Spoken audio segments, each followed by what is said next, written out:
بچوں السلام علیکم ورحمۃ اللہ وبرکاتہ۔ دیکھیے لکھا ہوا ہے تحریری مشق، جواب لکھیے۔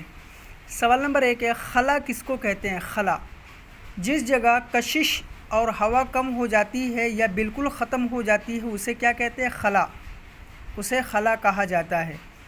جس جگہ کشش اور ہوا کم ہو جاتی ہے یا بالکل ختم ہو جاتی ہے اسے خلا کہتے ہیں یا اسے خلا کہا جاتا ہے۔ سوال نمبر 2 ہے چاند پر زندگی گزارنا ناممکن کیوں ہے؟ اس کا جواب ہے چاند پر نہ ہوا ہے اور نہ ہی پانی ہے، اس لیے کسی جاندار کا رہنا ناممکن ہے۔ چاند پر نہ ہوا ہے اور نہ ہی پانی ہے، اس لیے کسی جاندار کا رہنا ناممکن ہے۔ سوال نمبر 3 ہے چاند پر سائنسداں کیوں جاتے ہیں؟ چاند پر سائنسداں کیوں جاتے ہیں؟ اس کا جواب ہے چاند پر جانے کے لیے انسان طویل عرصے سے خواب دیکھتا تھا۔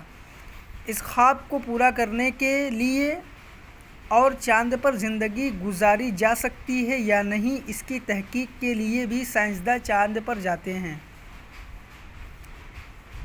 چاند پر جانے کے لیے انسان طویل عرصے سے خواب دیکھتا تھا۔ اسی خواب کو پورا کرنے کے لیے اور چاند پر زندگی گزاری جا سکتی ہے یا نہیں اس کی تحقیق کے لیے بھی سائنسداں چاند پر جاتے تھے۔ اس کے بعد چاند سے متعلق تحقیق پر مختصر لکھیے۔ چاند پر پانی اور ہوا نہ ہونے کی وجہ سے موسم بھی نہیں ہوتے۔ دن میں سورج کی گرمی کی وجہ سے چاند آگ کی طرح دہکتا ہے اور رات میں برف کی طرح ٹھنڈا ہو جاتا ہے۔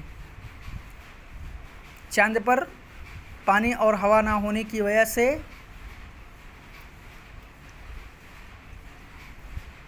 موسم بھی نہیں ہوتے۔ دن میں سورج کی گرمی کی وجہ سے چاند آگ کی طرح دہکتا ہے اور رات میں برف کی طرح ٹھنڈا ہو جاتا ہے۔ آپ یہ تمام سوالات اور ان کے جواب بک میں کریے اور فوٹو کلک کر کے ہمیں سینڈ کریے۔